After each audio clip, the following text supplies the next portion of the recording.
शम्स, कोन्या, 17 अक्टूबर 1244। जिस किसान ने मुझे नगर के केंद्र तक पहुंचाया था, उसका आभारी होकर मैंने अपने घोड़े के लिए ठहरने की जगह ढूंढी। चीनी विक्रेताओं की सराय मुझे बिल्कुल उपयुक्त लगी। मुझे 4 कमरे दिखाए गए। उनमें से मैंने वह कमरा चुना जिसमें सबसे कम सामान था।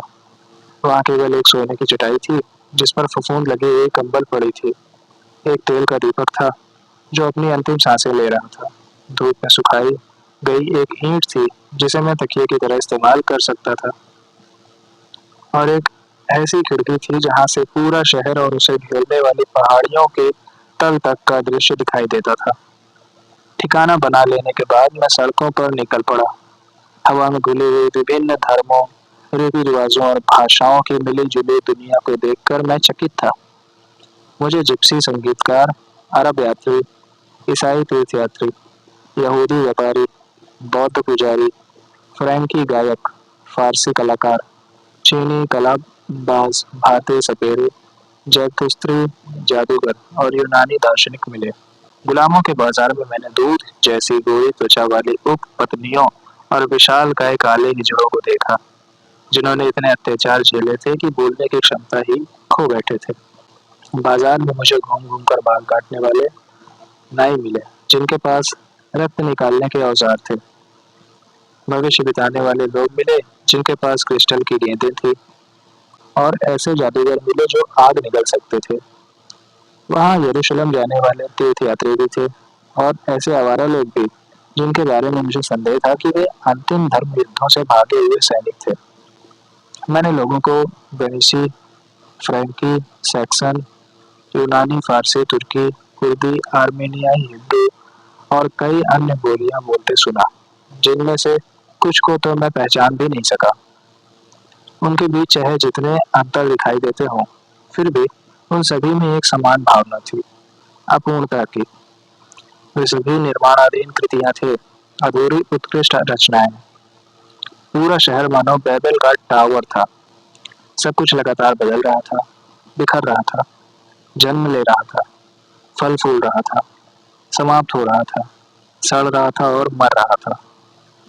इस सारे कोलाहल के बीच में भीतर से पूर्ण शांति और निस्तब्धता में खड़ा था, दुनिया से पूरी तरह निर्लिप्त, फिर भी उसमें संघर्ष और पीड़ा झेल रहे हर व्यक्ति के लिए प्रेम से भरा हुआ। लोगों को देखते हुए मुझे एक और सुनहरा नियम याद आया। एक निष्कलंक और त्रुटिहीन ईश्वर से प्रेम करना आसान है, उससे कहीं कठिन है मनुष्यों से उनके दोषों और कमियों सहित प्रेम करना। याद रखो, मनुष्य केवल उसी को जान सकता है जिससे वह प्रेम करता है। प्रेम के बिना कोई ज्ञान नहीं। जब तक हम ईश्वर की सृष्टि से प्रेम करना नहीं सीखते, तब तक ना हम वास्तव में ईश्वर से प्रेम कर सकते हैं और ना ही उसे जान सकते हैं। मैं उन संकरी गलियों में घूमता रहा जहां हर उम्र के कारीगर अपनी छोटी अंधेरी दुकानों में मेहनत कर रहे थे। जहां भी गया, मैंने लोगों को रूमी के बारे में बात करते सुना। मैं सोचने लगा, इतना लोकप्रिय होना कैसा लगता होगा, इसका उसके अहंकार पर क्या प्रभाव पड़ता होगा। इन्हीं विचारों में खोया मैं उस मस्जिद के विपरीत दिशा में चल पड़ा जहां रूमी उपदेश दे रहे थे। धीरे धीरे आसपास का माहौल बदलने लगा। जैसे जैसे मैं उत्तर की ओर बढ़ा, घर जर्जर होते गए, बगीचों की दीवारें टूटती दिखाई दी और बच्चे अधिक शोरगुल करने वाले तथा उद्दंड लगने लगे। गंध भी बदल गई, वह भारी लहसुन और मसालों से भरी होती गई। आखिरकार मैं एक ऐसी गली में पहुंचा जहां 3 गंधें हवा में तैर रही थी, पसीना, इत्र और वासना। मैं शहर के बदनाम हिस्से में पहुंच चुका था। पत्थरों से बनी खड़ी सड़क के ऊपर एक जर्जर मकान था। उसकी दीवारें बांस के खंभों के सहारे खड़ी थी और छत सूखी घास से बनी हुई थी। घर के सामने कुछ स्त्रियां बैठकर बातें कर रही थी। मुझे आते देख वे उत्सुकता से मुझे देखने लगी, मानो उनका मनोरंजन हो रहा हो। उनके पास एक बगीचा था, जिसमें हर संभव रंग और छाया के गुलाब खिले हुए थे। उनकी सुगंध अद्भुत थी, मैं सोचने लगा कि इन गुलाबों की देखभाल कौन करता होगा। उत्तर जानने के लिए मुझे अधिक देर प्रतीक्षा नहीं करनी पड़ी।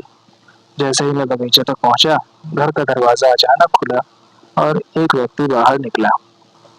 उसका चेहरा भारी था, कद लंबा था और शरीर अत्यंत मोटा। जब वह आंखें सिकोड़ती थी, जैसा कि वह इस समय कर रही थी, तो उसकी आंखें मांस की तहों में लगभग गायब हो जाती थी। उसकी पतली काली मूछें और घनी गलमुच्छें थी। मुझे समझने में कुछ समय लगा कि वह एक साथ स्त्री भी थी और पुरुष भी। क्या चाहिए तुम्हें? उस उभयलिंगी व्यक्ति ने संदेह से पूछा। उसका चेहरा हर पल बदलता सा प्रतीत होता था।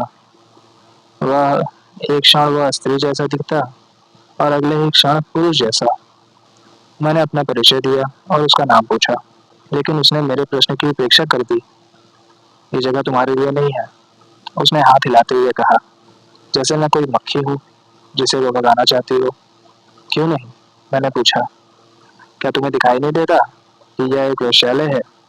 क्या तुम दरवेश लोग वासना से दूर रहने की शपथ नहीं लेते? लोग समझते हैं कि मैं यहाँ पाप में डूबी रहती हूँ, लेकिन मैं दान भी देती हूँ और रमजान के महीने में अपने दरवाजे बंद रखती हूँ। और अब मैं तुम्हें बचा रही हूँ, हमसे दूर रहो। ये पूरे शहर का सबसे गंदा कोना है। गंदगी बाहर नहीं भीतर होती है। मैंने विरोध किया। नियम यही कहता है। क्या बक रहे हो? उसने कर्कश स्वर में पूछा। ये 40 नियमों में से एक है। मैंने समझाने की कोशिश की। वास्तविक गंदगी वह है जो भीतर होती है, बाकी सब तो धुल जाती है। केवल एक प्रकार की मैल ऐसी है जिसे शुद्ध जल भी साफ नहीं कर सकता, और वह है घृणा और कट्टरता का दाग, जो आत्मा को दूषित कर देता है। संयम और उपवास से तुम अपने शरीर को शुद्ध कर सकते हो, लेकिन केवल प्रेम ही तुम्हारे हृदय को शुद्ध कर सकता है। उभयलिंगी मालिक को मेरी बातों में जरा भी रुचि नहीं थी। तुम दरवेश लोग पागल हो, उसने कहा। मेरे यहाँ हर तरह के ग्राहक आते हैं, लेकिन कोई दरवेश? वह तो तब होगा जब मेंढकों की दाढ़ी उगाए। अगर मैंने तुम्हें यहाँ ठहरने दिया, तो ईश्वर इस जगह को जमीन में मिला देगा और हमें श्राप देगा कि हमने एक धार्मिक आदमी को बहकाने की कोशिश की। मैं अपनी हंसी रोक नहीं सका। ये अजीब विचार तुम्हें कहाँ से मिलते हैं? मैंने पूछा। क्या तुम सचमुच सोचती हो कि ईश्वर कोई क्रोधी और चिड़चिड़ा बूढ़ा शासक है जो आसमान में बैठा हमें देखता रहता है ताकि हमारी छोटी सी गलती पर हमारे सिर पर पत्थर और मेंढक बरसा सके? वैश्यालय की मालकिन ने अपनी पतली मूंछों के सिरे खींचे और मुझे झुंझलाहट भरी नजरों से देखा। चिंता मत करो, मैंने उसे आश्वस्त किया। मैं तुम्हारे वैश्यालय में आने नहीं आया हूँ। मैं तो बस तुम्हारे गुलाबों के बगीचे की प्रशंसा कर रहा था। ओह वह, उसने लापरवाही से कंधे उचकाए। वह मेरी एक लड़की की रचना है, डेजर्ट रोज। यह कहते हुए उसने हमारे सामने बैठी स्त्रियों में से एक युवा स्त्री की ओर इशारा किया। उसकी ठुड्डी नाजुक थी, त्वचा मोती जैसी चमकदार और आंखें गहरे बादाम जैसी, जिनमें चिंता की धुंध छाई हुई थी। वह इतनी सुंदर थी कि उसे देखकर दिल टूट जाए। जब मैंने उसे देखा, तो मुझे महसूस हुआ कि वह किसी बड़े परिवर्तन के दौर से गुजर रही है। मैंने अपनी आवाज धीमी कर ली ताकि केवल मालकिन ही सुन सके। ये लड़की अच्छी है। बहुत जल्द ये ईश्वर की खोज में एक आध्यात्मिक यात्रा पर निकलेगी या इस जगह को हमेशा के लिए छोड़ देगी। जब वह दिन आए, तो इसे रोकने की कोशिश मत करना। उभयलिंगी मालकिन मुझे अविश्वास से घूरने लगी। फिर वह फट पड़ी। तुम आखिर बक क्या रहे हो? कोई मुझे ये नहीं बताएगा कि मुझे अपनी लड़कियों के साथ क्या करना है? बेहतर होगा तुम यहाँ से दफा हो जाओ, नहीं तो मैं जयकल हेड को बुलवा लूंगी। वो कौन है? मैंने पूछा। यकीन मानो तुम जानना नहीं चाहोगे, उसने उंगली हिलाते हुए कहा। उस अजनबी का नाम सुनकर मेरे भीतर हल्की सी सिहरन दौड़ गई, लेकिन मैंने उस पर अधिक ध्यान नहीं दिया। खैर, मैं जा रहा हूँ, मैंने कहा, लेकिन मैं वापस आऊंगा, इसलिए अगली बार मुझे यहाँ देखकर हैरान मत होना। मैं उन धर्मभीरू लोगों में से नहीं हूँ जो पूरी जिंदगी नमाज की चटाई पर झुके रहते हैं, जबकि उनकी आंखें और दिल दुनिया के लिए बंद रहते हैं। वे कुरान को केवल उसके शब्दों में पढ़ते हैं, लेकिन मैं कुरान को खिलते हुए फूलों में पढ़ता हूँ। मैं उसे प्रवासी पक्षियों में पढ़ता हूँ। मैं उस जीवित और सांस लेती हुई कुरान को पढ़ता हूँ जो मनुष्यों के भीतर छिपी हुई है। तुम्हारा मतलब है कि तुम लोगों को पढ़ते हो? मालकिन ने आधे मन से हंसते हुए कहा। ये कैसी बेकार बात है। हर इंसान एक खुली किताब है, मैंने उत्तर दिया। हम में से हर एक चलता फिरता कुरान है। ईश्वर की खोज हर दिल में बसाई गई है, चाहे वह किसी वैश्य का दिल हो या किसी संत का। प्रेम हमारे भीतर जन्म के क्षण से मौजूद रहता है और खोजे जाने की प्रतीक्षा करता है। इसी बारे में 40 नियमों में से एक नियम कहता है, पूरा ब्रह्मांड एक ही मनुष्य के भीतर समाया हुआ है, तुम्हारे भीतर। जो कुछ भी तुम अपने आसपास देखते हो, यहाँ तक कि वे चीजें जिन्हें तुम पसंद नहीं करते और वे लोग जिनसे तुम घृणा करते हो, वे भी किसी न किसी रूप में तुम्हारे भीतर मौजूद हैं। इसलिए शैतान को अपने बाहर मत खोजो। शैतान कोई बाहरी शक्ति नहीं जो तुम पर हमला करती हो, वह तुम्हारे भीतर की एक साधारण आवाज है। यदि तुम अपने उजले और अंधेरे दोनों पक्षों का ईमानदारी से सामना करके स्वयं को पूरी तरह जान लो, तो तुम चेतना के सर्वोच्च स्तर तक पहुंच जाओगे। जो स्वयं को जान लेता है, वह ईश्वर को जान लेता है। मालकिन ने अपनी बाहें सीने पर बांध ली, आगे झुकी और मुझे धमकी भरी नजरों से घूरने लगी। एक दरवेश जो वेश्याओं को उपदेश देता है, उसने गुर्राते हुए कहा, मैं तुम्हें चेतावनी देती हूँ।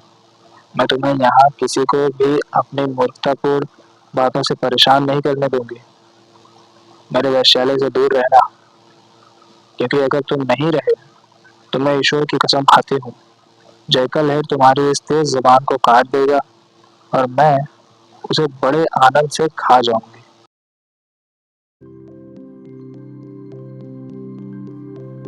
Subscribe, subscribe, subscribe.